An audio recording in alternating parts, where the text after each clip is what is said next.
All right, well, I'm gonna say, depending on what time you're watching this, good morning, everybody. It is like 5:20 a.m. I'm headed to A&D Repair. We are going to be loading the wheels and tires for the Denali in the bed of the truck. I'm so excited. And then we're gonna go ahead and pull out the giveaway truck out of the garage. We get home and we're gonna go ahead and install, check it out. We're gonna install these bad girls right here. These are the Nitto Recon Grappler ATs. 11 and a halves. I am downsizing. We're now going 20-inch rims. We're not gonna be 12 and a half wide this time. You guys are gonna see it firsthand. So I'm gonna go ahead and load these up right now, and we'll go ahead and get there.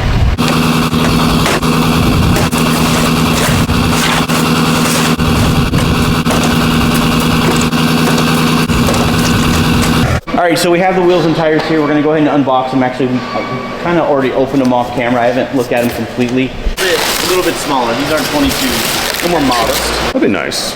It should look real nice. Make it ride nice.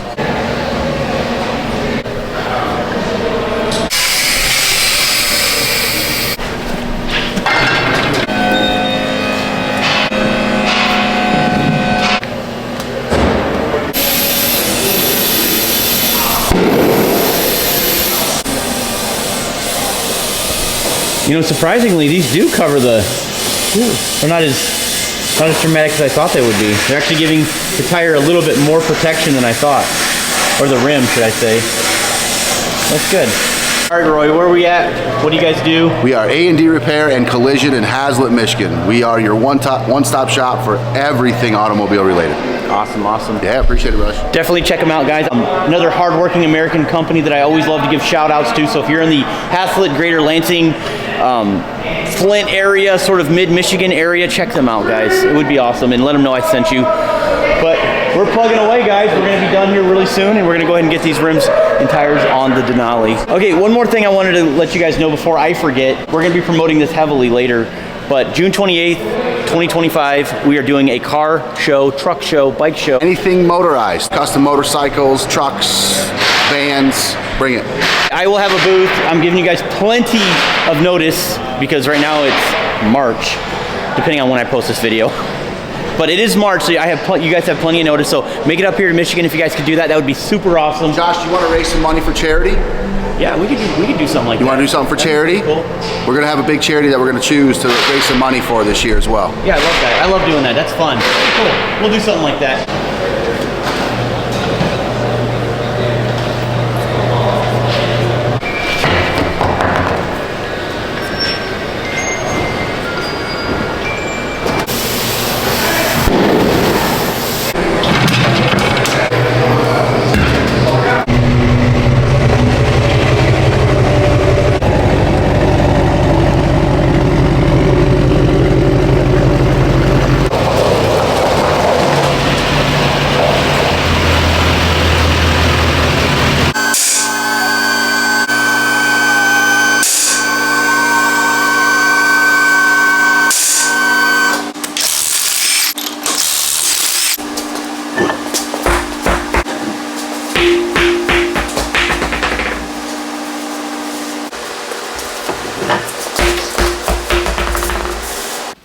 All right, I've been sort of dying to do this.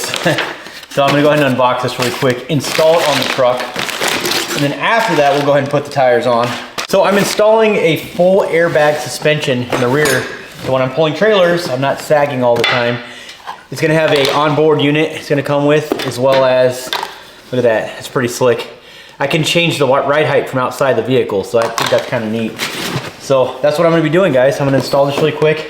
You guys can see it with me. I don't know, in this video I may hook up a trailer just to test it out. But I know I pull that gooseneck all the time, and I cannot believe that I haven't done this yet. I did remove these from the frame already. I'm not exactly sure how you do it other than just take a rubber mallet and just hit it out. They should just pop right out, no problem. You're gonna need clearance for that. But anyways, after I get done installing this kit, we're gonna go ahead and put the rough country wheels with the Nitto tires on it. We're gonna go ahead and take it on a little test drive. So other than that, let's go ahead and get started.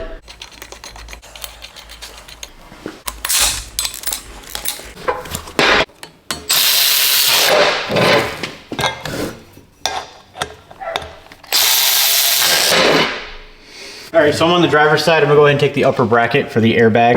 I'm gonna go ahead and stick this over the bump stop. Of course, remove that rubber piece. You can use a flathead screwdriver, just pry it out. Like I said, I just took a little rubber mallet and beat it out. But go ahead and line this thing up the best way you can. Go ahead and center the 2 eyelet holes there. I'm using a paint pen just to kind of mark. Kind of a bummer, you have to drill a hole or 2, actually 4. But once you do that, there's 2 bolts that actually self-lock up into the frame. Once I marked my holes, I know you guys can't see it, 2164, I'm just gonna use a step bit to get me started. And then we'll go ahead and run the rest of it in, and then we'll go ahead and use our, I guess, self-locking bolts. They have a little bit of teeth on the end of it that basically grab and tighten as you go up. It's pretty cool. So we don't have to use a nut on the other side. Let's go ahead and start drilling.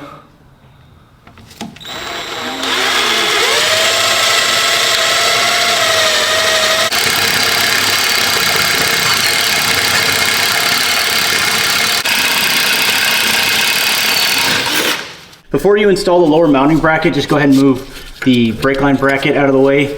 Remove the 13mm bolt. You're gonna have one right here as well. Just go ahead and remove that so you have access to slide that whole bracket over the rear axle on the passenger side. Go ahead and work your 90-degree air fitting, some thread locker 14 mil. More than likely it's gonna face that direction. And then when we're set, basically just gonna pick it up and line the bolts up and run those 14mm bolts in it, in the frame.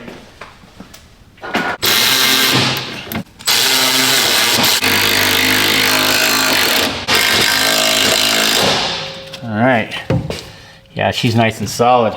Since I have this thing on the hoist, I'm gonna go ahead and just compress this down using a clamp. That way I can get that bottom U-bolt on.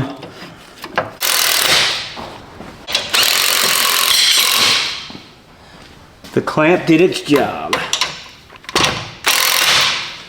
All right, that should be good. And then a little bit left here on the end and I'm done.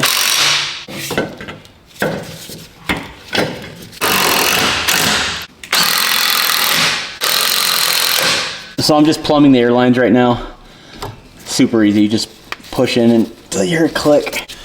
And then just cut size to fit. Obviously I'm gonna keep this away from the exhaust. It's pretty cool in the kit, they give you this little cutter tool. Just cut size to fit. And then once I've done that, basically gonna take my T and just in there. This is gonna be where the air valve goes, which I think I'm gonna run through the frame.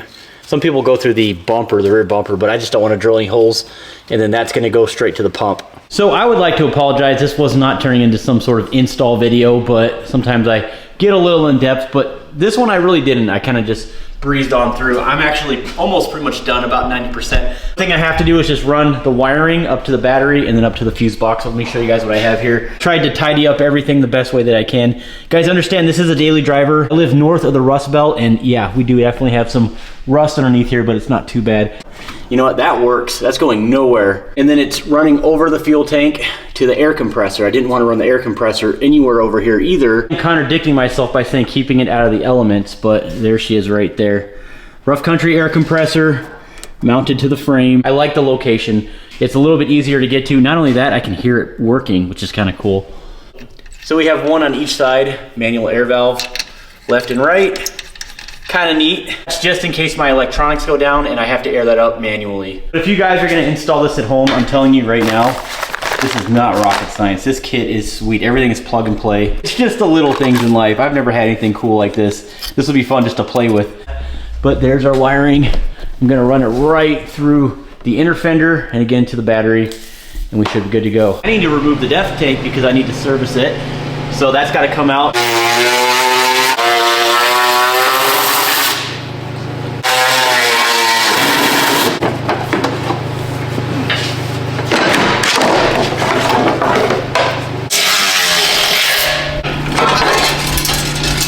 So before we use this table, I just wanted to show you guys something really quick. So this is the depth tank. This carries the diesel exhaust fluid. I removed the big metal shielding that goes around it. So it gives us access to these two brackets. There's gonna be one here, and there's gonna be one right here. And it's actually bolted on the inside of the frame, so you're gonna need an extension to fish all the way through where these little holes are. And I believe it's a 14 mil, don't quote me on that. But you're gonna go through that hole, you're gonna remove that nut, that holds this entire bracket. And once you do that, it's gonna lower. Now this thing I believe is half full, so it's gonna be kind of heavy. So with that being said, I'm gonna use the table to simply just gently allow it to sort of lay at about a 45-degree angle right on the table, so I can remove this little tiny clamp that's connected to that hose. And once I do that, I'm gonna just disconnect all of the wiring harnesses to the tank, and then I'll just simply remove it and lower it down using the lift table. I'm probably gonna need, I'm thinking it's gonna have to be a longer extension, so I'm gonna have to use one of these.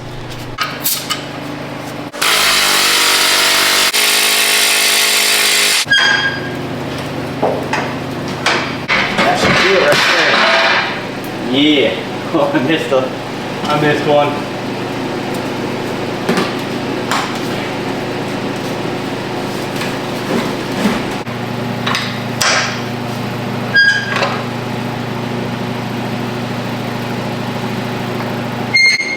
Very nice.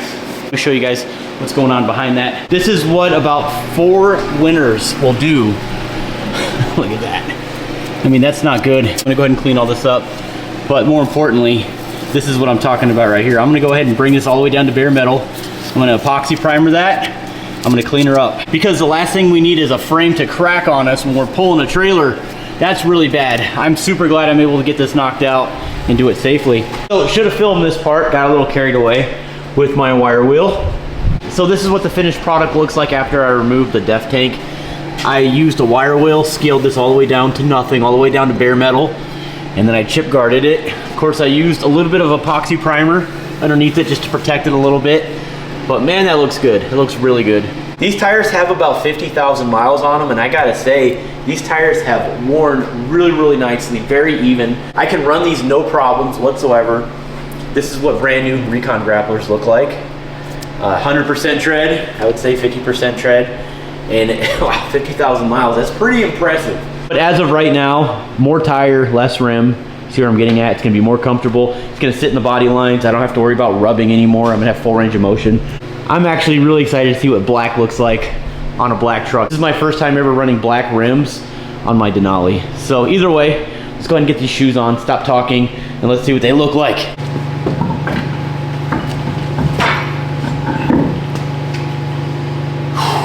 Definitely different looking.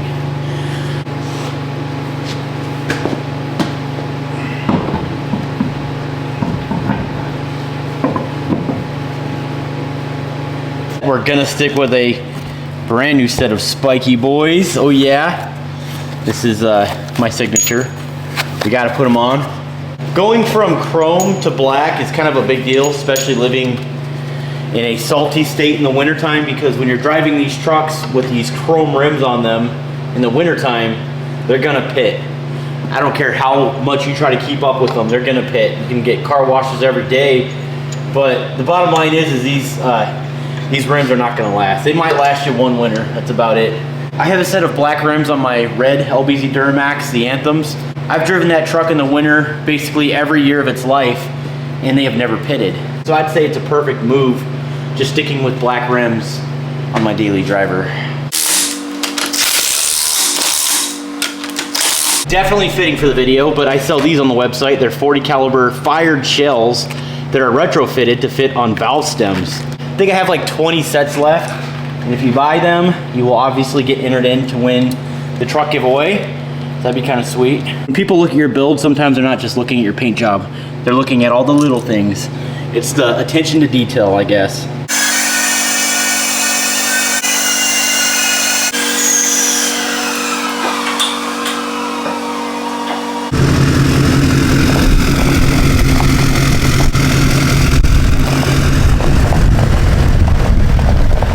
What really inspired me to go with the rough country wheels, well, first of all, I sell them on my website, so I get a great deal on them.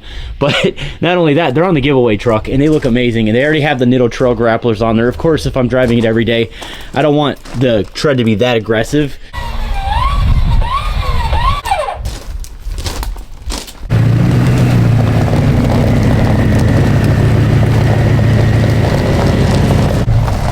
If this thing had a separate reserve tank, it would probably go up and down a lot quicker. But since it's just being controlled by the compressor, it does take a minute.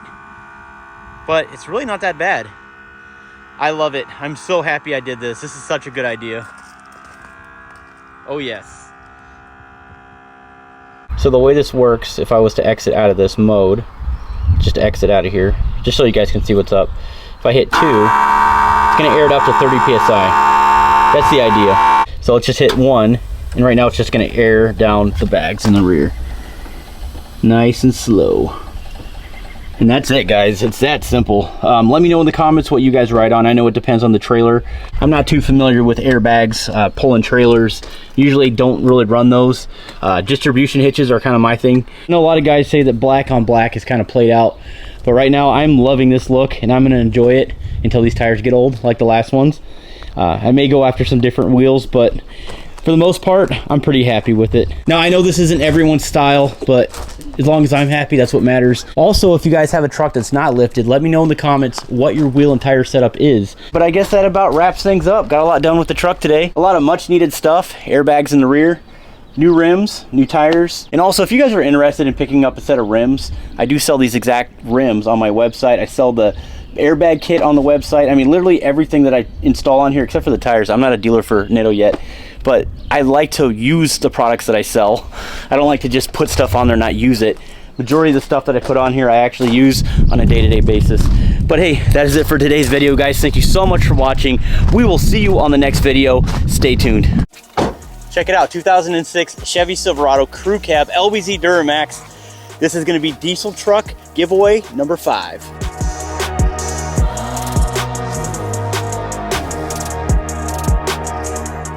Every $1 spent will get you guys 1 automatic entry in to win this beautiful rust-free LBZ Duramax 2006 4-wheel drive with all the mods. Like for example, a 64mm RDS turbo. She screams freedom and bald eagles. You're gonna love this thing. So if you have a Duramax Power Stroke Cummins, or you simply just wanna upgrade your diesel truck or your pickup truck, you name it, we have it. But remember, it's impossible for you guys to win this beautiful truck if you don't get entered.